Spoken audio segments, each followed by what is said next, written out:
All right, one of the topics that I have covered most over the last 5 years is the obsession that has been deliberately cultivated inside the United States with viewing Russia not just as an adversary or even an enemy, but an existential threat to the United States. And it's been very bizarre to watch the trajectory of this, because if you go back to the very first president who dealt with Vladimir Putin, which was Bill Clinton, and then go through every president after that, George W. Bush, and then Barack Obama, and then Donald Trump, as well as a wide range of diplomats and secretaries of state, they always said the same thing, which is Vladimir Putin is a rational, constrained actor in the world, that you can deal with him, that you can make deals with him, that he's very wise, very smart, very shrewd, and basically takes rational actions to protect Russian interest. Never once did any of these people, these presidents or diplomats, ever claim that he was some kind of genocidal monster, or some Hitler figure, or some psychopath. That all appeared overnight. And it happened for two reasons. One, that many Americans were convinced that the reason Donald Trump won in 2016, defeated Hillary Clinton, was because of the Kremlin. And so they learned to really hate Vladimir Putin and Moscow again, because they were convinced that that was the reason Hillary lost. But the other reason, the related one, was the Russiagate fraud. And my biggest breach, my first breach with, let's call it the left, my most serious breach, took place in the middle of 2016, and then for the next several years, when I immediately started doubting and heaping a lot of skeptical scorn on this Russiagate narrative that I knew was coming from the CIA and the FBI. And one of my main concerns was that it was just fake. Journalistically, there was no evidence to demonstrate the core claims, as Robert Mueller ended up concluding. But the other concern I had was that it was creating a very dangerous environment between the world's two largest nuclear powers, to the point where any conversations between American officials on the one hand and Russian officials on the other were deemed treasonous, virtually. And it created a climate where no American official wanted even to talk to Russian officials. Jeff Sessions had two trivial in passing conversations with Russian officials when he was in the Senate, and by then he was Trump's attorney general, and they tried to put him in prison over it. They charged Michael Flynn with felonies because he was the national security advisor, incoming in the transition, for picking up the phone and calling the Russian ambassador to the United States to try and create good relations, what has always been done during the transition. So the climate that was created was a very dangerous one. It insisted that Russia was our grave enemy and that it was somehow even treasonous to talk to the Russians. And you can see that it had not only a domestic political aim, but also a geostrategic one, a geopolitical one coming from the U.S. security state to turn Russia back into a hardcore American enemy. And I would suggest you can draw a straight line from that narrative to all of the anti-Russian phobia inside both the establishment wings of both parties, to the war in Ukraine. And now that it appears likely, almost I would say inevitable, that there's no way that the US and NATO can win this war as they defined victory at the start, which was expelling every Russian troop from every inch of Ukrainian territory, including Crimea. If anything, the Russians are gaining more territory as we go along. People are getting more and more desperate. We've talked about Emmanuel Macron openly and repeatedly talking about the potential to deploy NATO troops as combat soldiers to fight against the Russian army inside Ukraine. The Biden administration, for the first time, just permitted the Ukrainians to use American-provided missiles and other weapons to strike Russians inside Russia on Russian soil. This is all escalating still in a very dangerous way. And just to illustrate just how far away we are from anything even remotely rational, I want to show you a discussion that the Free Press, which is Barry Weiss's media outlet, published and produced. It was on Barry Weiss's podcast, which I believe is called Honestly. I believe that's the name of the podcast, or Honestly Speaking. And the guest host was Michael Moynihan. He's been around for a while. He used to work at Vice. He hosted his own podcast. He's a fanatical supporter of aggressive war hawk policy in general, but Israel in particular. That's obviously a prerequisite to working at the Free Press as somebody whose views are published. And he was speaking to a Russian dissident, Ilya Ponomarev, who is a former member of the Russian Duma, but has turned into one of those kind of dissidents, like, you know, we heard from all those Iraqi dissidents in the run-up to the Iraqi war, assuring Americans that it would be extremely easy to topple Saddam Hussein, that we would be welcomed as liberators.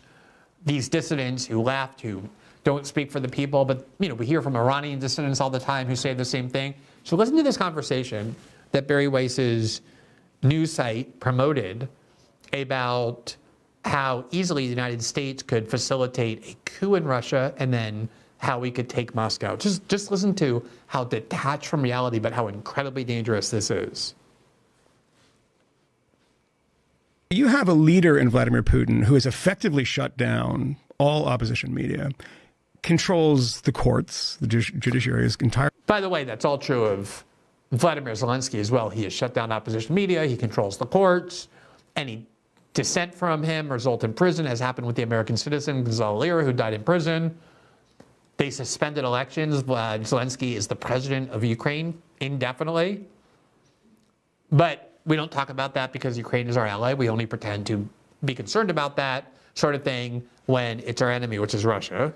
Really in the hands of the state, invades countries, you know, participates in the 500, 600,000 dead in Syria, can poison people multiple times, can assassinate them in foreign countries, and no one does a thing. By the way, the United States also invades other countries. The United States assassinates people in other countries with no due process, and no one does a thing. But these people are so drowning in nationalistic propaganda that I mean, Mike Moynihan, I know him reasonably well. I've been on that podcast a couple times. I think I've met him a few times, talked to him. He's a reasonably smart person. It's just that they get so blinded by propaganda that he can say all these things about what Putin does without realizing that Zelensky does the same things, without realizing that the United States does the same things, far more than Russia does when it comes to invading other countries, bombing other countries, killing people around the world, including American citizens, as happened under President Obama, where he claimed the right to assassinate by drone even American citizens with no due process, and then carried that out twice in Yemen, where he killed 2 American citizens. And see, that's how you get a lot of these deranged conclusions, is by beginning with a world that is completely made up and is just drenched with propagandistic blindness.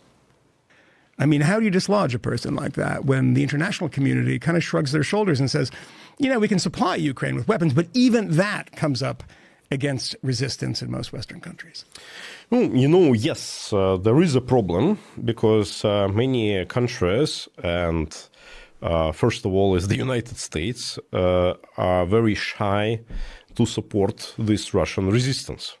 They find gazillion different excuses why it shouldn't be done. Okay. Remember how we're always told that one of the worst things that ever happened was that the Russians interfered in our domestic politics? Think about what they're saying, what they're angry about, which is that the United States is too cautious, too reluctant to go arm and fund and finance opponents to Vladimir Putin inside Russia. So we're supposed to go and massively interfere in their politics, but if they produce a few Russian Facebook bots and a few fake Twitter accounts, this is a grave assault on everything decent. And by the way, it's amazing to say that we're reluctant to interfere in Russia, since you can find a Time magazine cover story when the fall of the Soviet Union happened and the Russians had an election, and Boris Yeltsin, a good friend of the West, was elected, and the Time magazine celebrated the cover, on its cover story, the fact that it was Americans responsible for his election, that we facilitated his election.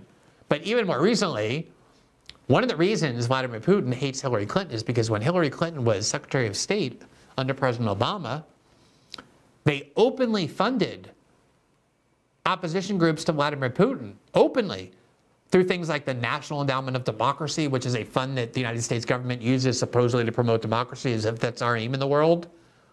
That's designed to do not interference in other countries through fake Facebook pages or Twitter bots, but by financing opposition groups and riling them up, like we did in Ukraine to overthrow the elected president in 2014.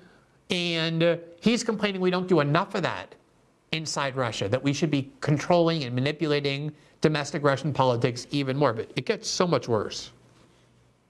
Yeah. The government's not going to meet with you. You know, we meet in private with a lot of different people, but not officially. And they're very much afraid of showing and expressing any public support. They like people who do like human rights things, you know, maybe a little bit of counter propaganda, but those who have a real role in actual resisting and fighting for freedom, no, that's, you know, they prefer to keep out. And so, according to him, the United States government is very happy to interfere in Russia by pushing human rights narratives, by engaging in counter-propaganda, meaning spreading all kinds of agitation and riling up the Russian population against Putin, the exact thing that we claimed we were so offended by when they did to us in the 2016 campaign. He's saying, no, the U.S. government is very happy to do that out in the open. And even for those of us who engage in real resistance against Putin, which, as you're about to learn, means that they want to overthrow him in a violent coup, he's saying the U.S. government will meet with us in private. They just don't want to meet with us out in the open. They don't want to admit that they are working with people who want to facilitate regime change and a coup against the president of the country with the largest nuclear stockpile in the world. This is the mentality that you're hearing here.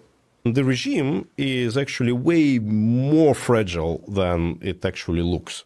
And if you saw the mutiny that was done by Yevgeny Prigozhin, that's the illustration of my words. I know many people in Washington, D.C. after that happened, I was saying this all the time, that if you have 5,000 armed and trained people, you can actually go and capture Moscow. And they say, it's a fantasy, you know? Okay, listen to this rationale. He's saying that all you need are 5,000 armed people to take over Moscow, overthrow the Russian government.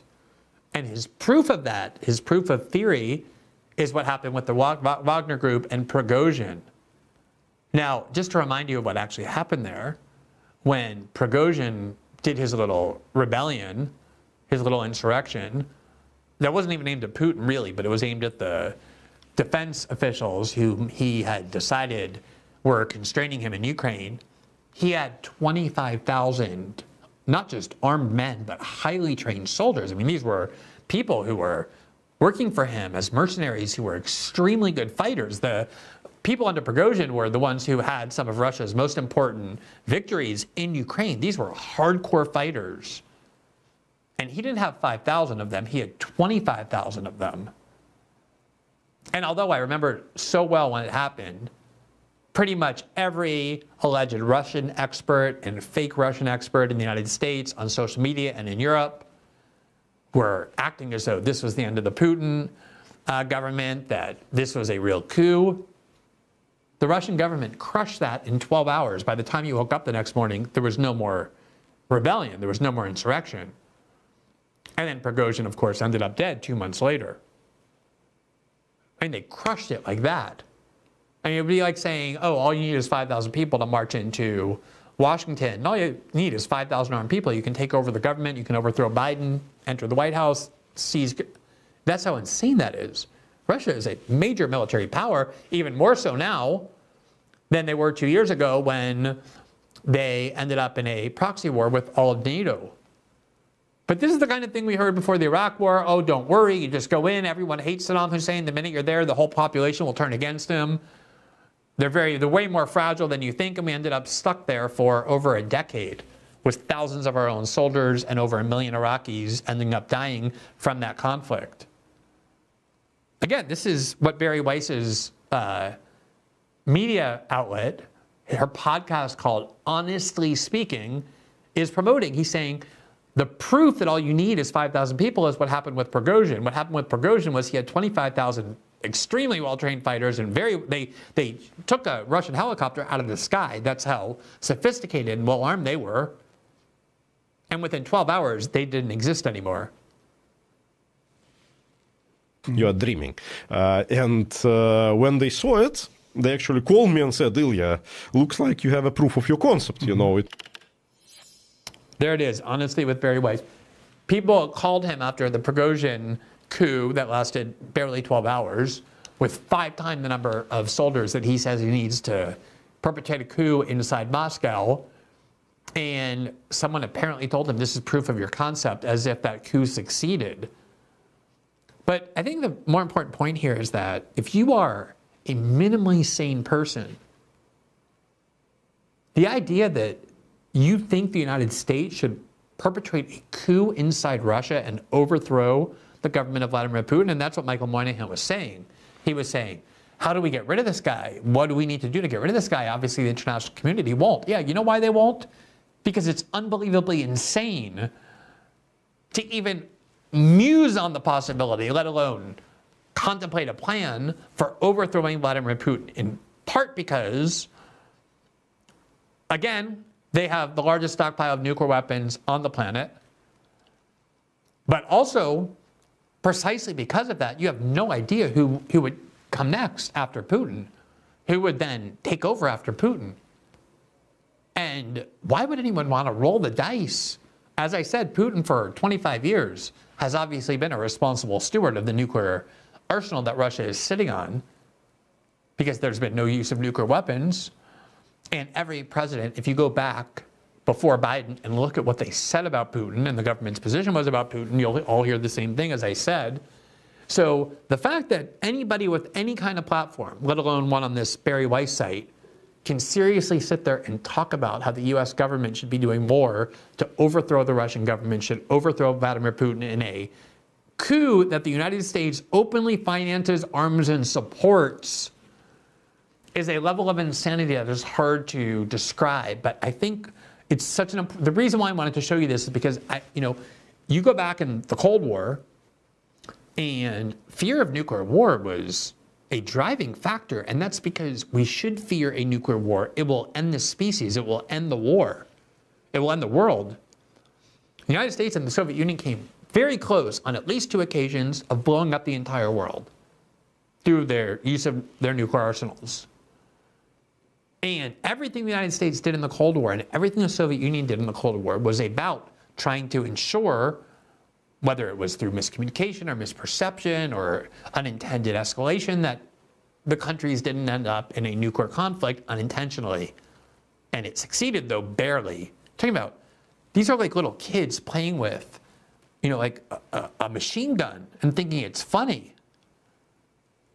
We have completely lost the fear of nuclear weapons, even though the kind we have now are infinitely more powerful than the ones that almost blew up the world during the Cuban Missile Crisis and during the Cold War. Trump talks about that a lot. He was obviously affected when he got briefings about what these weapons are and what they will do.